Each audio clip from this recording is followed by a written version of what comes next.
Hey, what's up guys? So today I'm going to look at the two cheapest lenses for the Canon RF mirrorless mount. The first one is the Canon RF 35mm f1.8, and this lens came out with the original RF lens lineup when the RF mount and the Canon R were first announced, and at the time it was the cheapest option, and I think most people were kind of blown away by how much quality you got out of a lens at that price point. And then also today we're going to look at the RF 50mm f1.8, which is the newest lens that's been announced for the RF mount, and currently it is the cheapest lens available for the RF mount, and it's also the kind of replacement for the EF 50mm f1.8, which has been for a long time that series of lens the best-selling lens that Canon has in their lineup. So this is potentially going to be the lens that becomes the best-selling lens for the RF mount. And these two lenses have a lot of things in common, but they also have a lot of differences. And today we're gonna look at what those differences are, what they have in common, and who each lens might be right for. So as far as build quality and handling goes, these are the two smallest lenses on the RF mount at this point, and they're both made of seemingly, at least from what I can tell, the same kind of plastic, which so far I think has been very durable. It seems like it's going to last a long time. It also cuts down on weight from having metal lenses. They do both have metal lens mounts, so that's also going to help with their durability and how long they last. Like I said, they're both really small lenses, and they both pair well with mirrorless cameras to make a small compact setup, but the 50mm is the smaller and lighter of the two. On the 35mm, we have a dedicated electronic focus ring, and some people might not like focus by wire lenses so much, but you can set it in the menu to basically act as if it were a manual focus lens. And with these RF lenses, you can also see the distance meter that's sometimes on the top of older DSLR lenses in your viewfinder or on your LCD screen, whatever you're using. And I've actually started to really prefer this. With this lens, we also have a dedicated control ring, and you have a lot of options as to what you can use that control ring for. Obviously your aperture, ISO, shutter speed, but there's a lot of other options that you can choose to set it as in your camera as well. You also have here a manual focus to autofocus switch and a switch to decide whether you want to turn the image stabilization in this lens on or off. With the 50mm, we have one ring and one switch, and that switch controls whether that ring will function as the control ring or as the manual focus ring. But you don't have a switch on here to choose between autofocus and manual focus, so you have to choose that in camera if you're going to do manual focus with this ring. The lens is very bare bones. You have the one ring, you have the switch, it's a small body, there's not a lot else on it.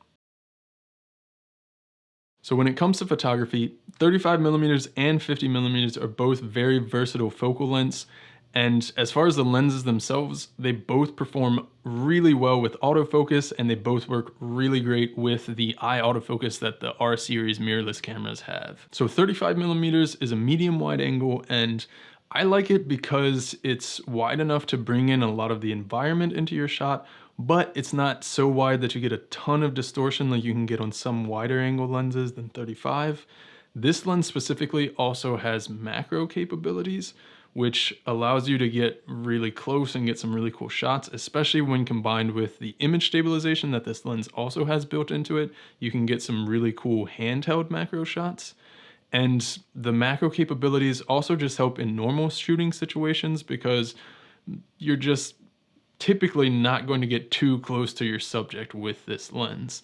The image stabilization can also help in low light to get better handheld shots when you don't have a ton of available light. We also have an f1.8 maximum aperture on this lens, and with that aperture and the ability to get in close on your subject because of the macro capabilities, you can get some really blurry backgrounds really fast with this lens. So 50mm as a focal length, medium angle, and that's where you're starting to be able to get some compression in your shots, but it's still wide enough that if you step back, you can still bring in a decent amount of the environment into the shot if you're trying to. Now, this lens specifically doesn't have macro capabilities, although it can focus decently close for what it is. 30 centimeters is the minimum focus distance, and that's just under 1 foot, and that's really not bad at all. For most situations, unless you're shooting macro, that's going to be fine. This lens also does not have image stabilization. And for photography, image stabilization can be really useful for low light shooting as long as you're not shooting anything that moves. If your subject is a human or an animal or anything that moves, the image stabilization doesn't really help you get any better shots in low light because your subject is going to be moving. But you can also use it artistically. You have more options. So you just have to think about how are you going to use the lens, and is the image stabilization going to help in your case? So at the time of recording this video, there are no lens correction profiles in Adobe Lightroom, and all of the images that you're seeing, because of that, I just left the lens correction completely off in these images. And for me, the main differentiation between these two lenses is image quality and sharpness. The design of these two lenses, first of all, the RF 35mm, the rear element is protruding back even further than the back of the lens mount. And that gets that rear element really close to the sensor. And this, I think, has played a big role in why people have been pretty blown away by the image quality from this lens for this price point, because you get a whole lot of sharpness for a lens at this price. The 50mm design is a lot different, and while I do think it's sharper than other DSLR lenses at this price point, it's definitely not as sharp as the 35mm.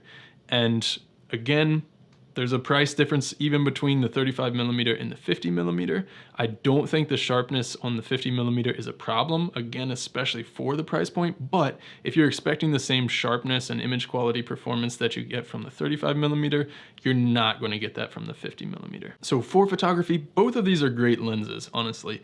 And for me personally, I definitely prefer the 50mm focal length for photography.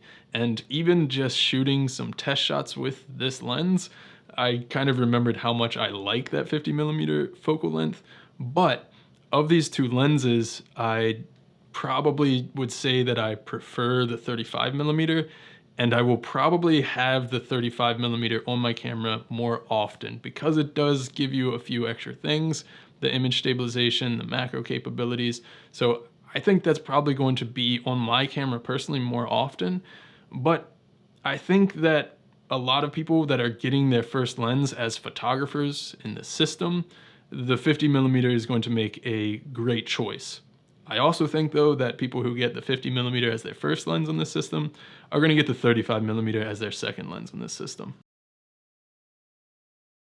For video, it's a little bit of a different story with these two lenses, and I'll say for video, my favorite focal length is actually 35mm because it's, again, wide enough that you can get a lot of your environment in the shot but not distorting it, and it's also wide enough that, especially with the IS in this lens, I typically don't actually have to use even the digital stabilization in the R camera or warp stabilization in post.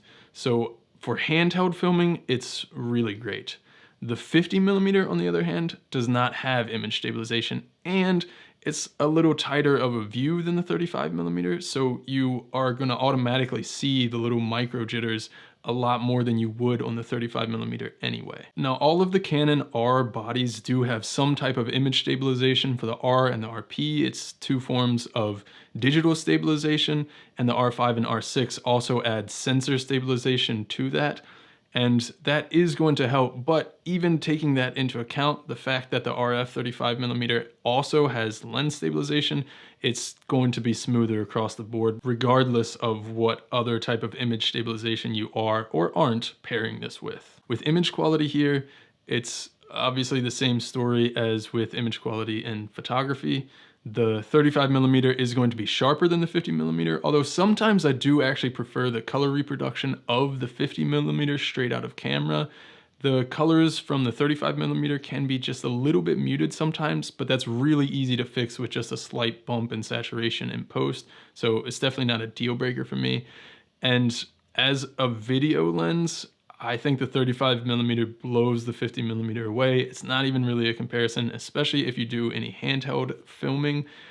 I think if you are primarily a video shooter, I would save up a little bit more money and go for the 35mm first over the 50mm, because it's going to end up being much more useful to you as a video shooter, especially if you tend to shoot handheld at all. So who are these lenses for? Both of them are great lenses, and they're both very compact and light. They're great walk-around lenses if you're trying to keep your kit small. Of course, the 50mm is smaller and lighter, so it has the advantage there if that's what you're looking for. I think both of these focal lengths are very versatile. So with the 50mm, you're gonna have the advantage of a little more compression. With the 35mm, you're gonna have the advantage of a little bit wider field of view, and that is really going to come down to personal preference. The 35mm does have better features. It has overall better image quality than the 50mm, but it also comes in at twice the price tag of the 50mm. But honestly, in reality, both of these are great lenses for the price point, and I think most people that are coming into the RF mount are probably going to get both of these lenses. I would say if you're mainly a photographer, I would suggest starting with the 50mm. The price is lower and you're not going to miss the image stabilization so much unless you're trying to shoot like maybe handheld long exposure shots of landscapes or something that's not moving. If you are primarily a video shooter, I would say go for the 35mm first because of the image stabilization and its other features. But honestly, like I said, I think most people that are coming into the RF mount on any kind of budget are probably going to end up with both of these lenses at some point. And especially with the RP right now at the price point that it's at, I think the RP and these two lenses make an awesome budget starter kit for full frame.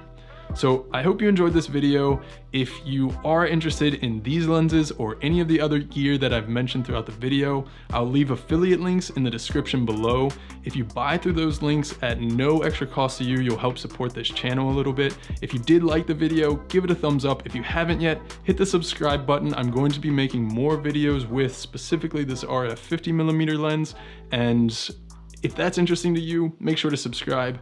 See you guys.